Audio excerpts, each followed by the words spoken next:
Ito yung nakikita natin sa positive guys, diba sabi ko nga sa inyo, may mga magagandang kontrata na maaaring dumating sa inyo. Swertehin kayo sa mga magagandang kontrata na yan guys, and maaaring magdala yan ng mga magagandang pagbabago din, no? So kung meron kayong mga nilalakad na mga mas magre-resonate ito guys sa mga freelancer, o kaya naman kung active na nag-apply kayo ng trabaho, meron kayong mga nilalakad na bagong trabaho or bagong negosyo or bagong proyekto, mga bagong kliyente. Ganyan, no? Mas magre-resonate sa inyo ito kasi talagang maka-jackpot kayo dyan sa mga kontrata na yan. Magdadala yan sa inyo ng malalaking komisyon,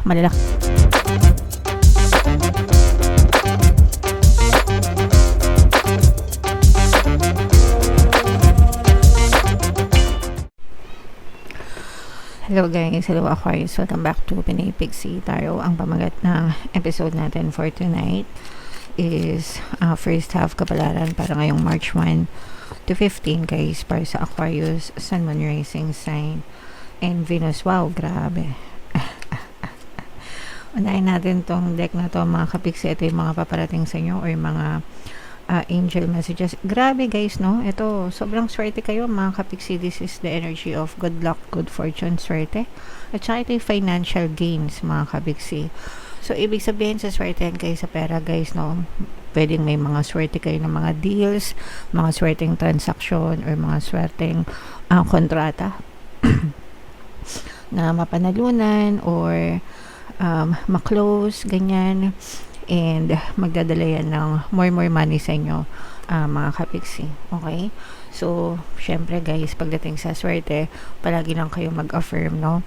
Swerte ako, swerte ako, swerte ako, swerte ako sa lahat ng aspeto ng buhay ko. So, palagi ko yung sinishare sa inyo guys. Kaya, palagi nyo ring sabihin, no? At nang talagang maka-experience kayo ng sandamakmak na swerte sa buhay nyo mga kapiksi. And, may mga pampaswerte subliminals din tayo dito, money shaker jars, mga pampaswerte bracelet guys, lahat na binibigay ko sa inyo. Lahat na ino-offer ko sa inyo, binibigay ko sa inyo, pati abundance video course, nasa sa inyo na lang yun kung gusto nyo or hindi guys. So, i-mind nyo na yan guys, mga swerte sa kaperahan, mga kapiksi. Ito guys, may mga magagandang idea din kayo na pwede nyong simulan, mga magagandang plano, idea na gusto nyong gawin or pwede nyong gawin. Pwedeng swertehin din kayo dito sa mga idea na to. Parang you are bringing something new to your life, mga kapiksi. And maaari ito magdala ng mga positibong pagbabago, no? And sabi ko nga, baka swertehin kayo dyan sa mga idea na yan. Okay? So, gatasan nyo lang yung mga naiisip nyo guys. Let your imagination rule your world, mga kapiksi. Alright? So, again, i-main nyo na itong mga swerte na to. Good luck, good fortune, swerte sa pera, more money guys, financial gains, no? I-main nyo na sa comment section, mga kapiksi. So, ito naman ay ating love messages. Sa love naman guys, tingnan natin yung mga emosyon na nakapaloob sa relationship nyo. Pwedeng energy nyo, pwedeng energy ng person nyo, pwedeng parehas nyong energy mga kapiksi. So ito guys, for some of you, pwedeng meron kayong pinagsasalosan. It's either may pinagsasalosan kayo or may pinagsasalosan yung person nyo, mga kapiksi, no?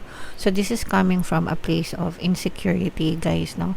Pwedeng nakikita mo na kunwari, this can be selos kahit kanino guys, hindi lang sa third party person or kabet. Pwedeng sa kunwari nakikita mo na yung person mo mas marami pa siyang oras sa mga barkada niya or sa pamilya niya, no?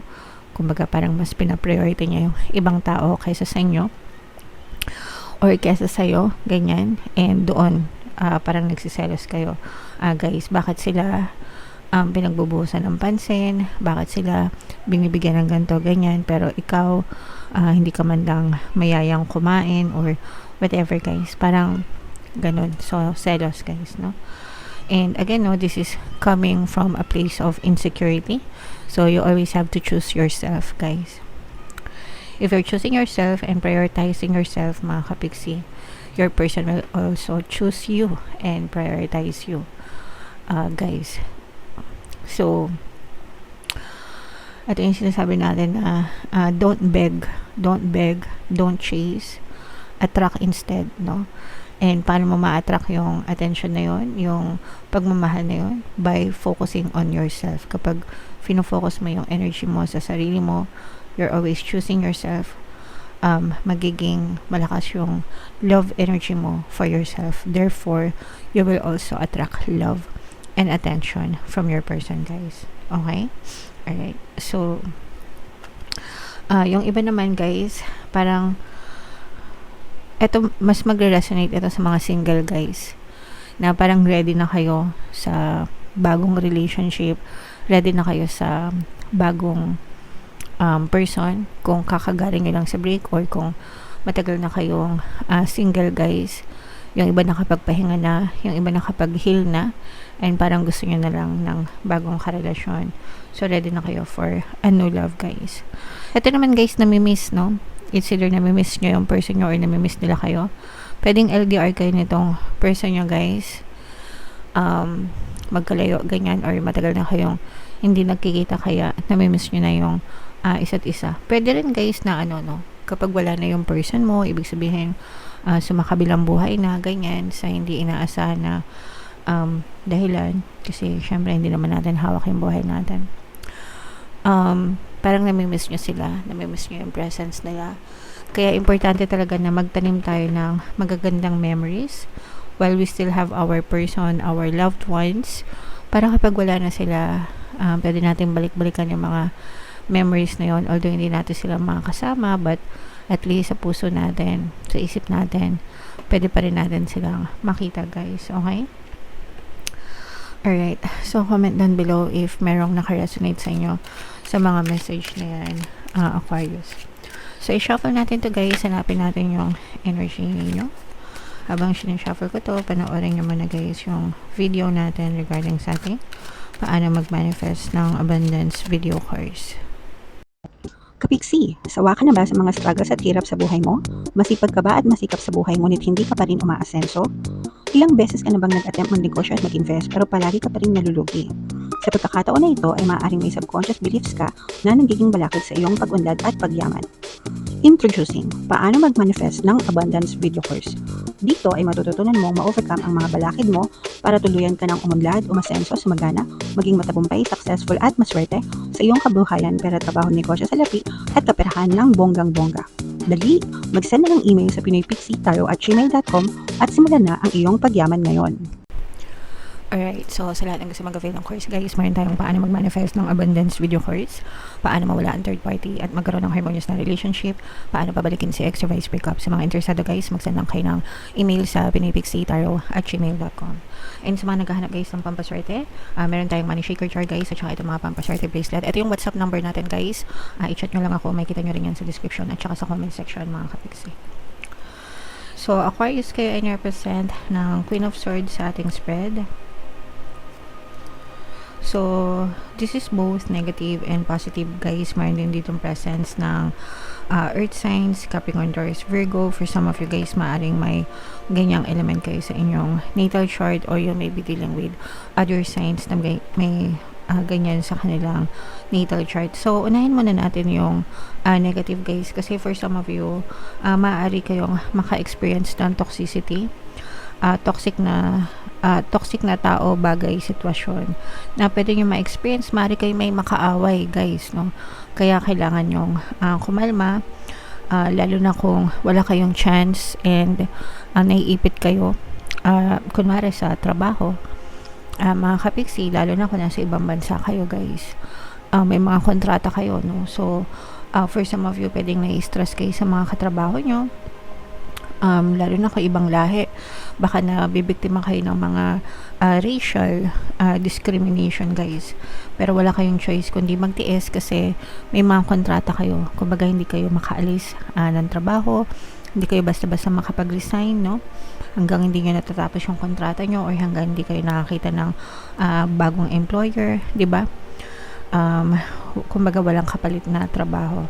So, tiis-tiis lang ng konti, mga kapiksi, lalo na kung wala kayong malilipatan.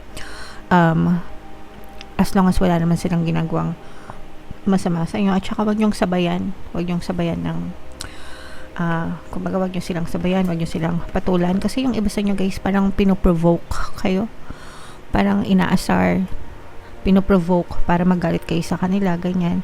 And kapag nagalit kayo sa kanila, gagamitin nila yung chance na yon, yung opportunity na yon, para mag-backfire sa inyo yung sitwasyon, no? Kaya wag kayo basta-basta patola, mga kapiksi, okay?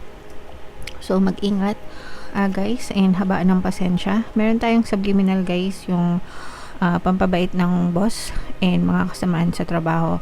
If feeling nyo naka-resonate sa inyo yan and talagang nabubuli kayo sa workplace nyo, mga kapiksi, pwede nyo pakinggan yung subliminal na yan. Maaaring makatulong sa inyo guys, okay?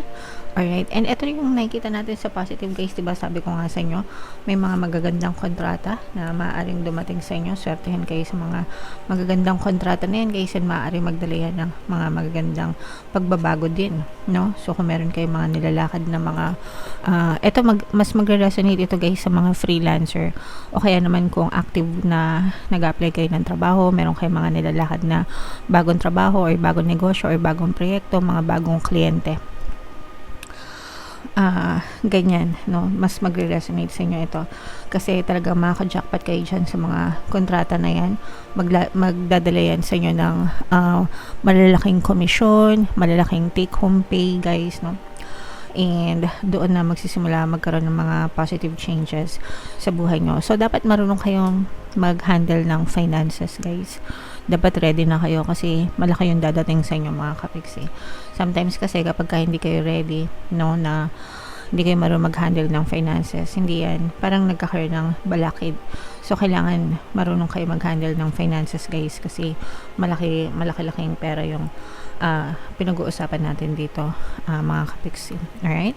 Okay. And ito naman guys yung nakita natin sa relationship na namimiss, no? Namimiss, longing sa isa't isa, especially kung LDR kayo, mga kapiksi. Pero nakita rin naman natin dito na maganda naman yung communication nyo, connection nyo ng person nyo, especially kung LDR. Palagi naman kayong nagte-text or magkausap, and palagi din naman kayong parang updated sa isa't isa. Pero syempre, kung LDR, magkaiba pa rin yung magkasama kayo, nagkikita kayo, 'di ba? Kasi dun sa LDR lang, syempre iba pa rin yung nayayakap nyo, yung person nyo, 'di ba? So, yeah. Anyway, palagi nyo lang pakinggan guys yung ating pampamis na subliminal, pampamis, pampabalisa, at saka meron pala tayong subliminal for LDR. So bagay na bagay yun sa inyo, para kahit na magkalayo kayo ng person mo, palagi ka pa rin hahanap-hanapin ng person mo. Ayan, no? Sa mga LDR talaga yan. Meron din opportunity sa inyo guys sa ibang bansa, no? Sa mga bagong opportunities sa ibang bansa, if meron kayong mga plano guys na mag-ibang bansa, magtrabaho sa ibang bansa, mag-migrate sa ibang bansa, whatever, basta sa ibang bansa guys. Pero parang hindi pa kayo masyadong desidido dito, and pinag-iisipan nyo pang mabuti. So ito naman, wag nyong biglain. Syempre, yung iba guys, parang feeling ko, especially kung nasa ibang bansa na yung person mo, parang gusto ka na niyang kuhain, gusto niya magkasama kayo sa ibang bansa, pero parang hindi mo naman maiwan yung pamilya mo dito sa Pilipinas. So kunwari magulang mo, hindi mo kayang iwan, or kung meron na kayong mga anak, parang kailangan maiwan yung mga anak nyo, ganyan, tapos kasama mo yung asawa mo. So parang parang hindi mo kaya, kaya parang nagdadalawang isip ka pa. Okay, so pag-isipan nyo mabuti guys. Nasa sa inyo naman yan. Pwede naman siguro na mauna ka muna, tapos isunod nyo yung mga anak nyo, lakarin nyo yung mga papeles, or whatever guys, kung saan kayo masaya. Alright? And meron din kayong mga energy ng good karma, mga kapiksi. So may pipitasin kayo ng mga good karma, or nakakabayad kayo ng karmic debts nyo, and magsisimula na kayong mag-ipon ng good karma naman, guys. So importante talaga na mag-ipon tayo ng good karma, mga kapiksi, para maging maganda yung takbo ng buhay natin, maging magaan, maging maganda, maging magaan, guys. Alright? So yeah, comment down below, mga kapiksi, if naka-resonate kayo dyan. I-main nyo na lahat ng swerte na yan sa pera, especially guys, no? yung mga magagandang kontrata na sinabi ko kanina, i-main mo yun na sa comment section. Ito yung ating 2026 kapalaran guys. Ito naman yung ating success stories ng paano mag-manifest ng abundance video course. Panoorin nyo itong video natin guys about money shaker jars. Thank you for liking, sharing, and subscribing. See you next time guys. I love you all. Have a nice day. Bye-bye.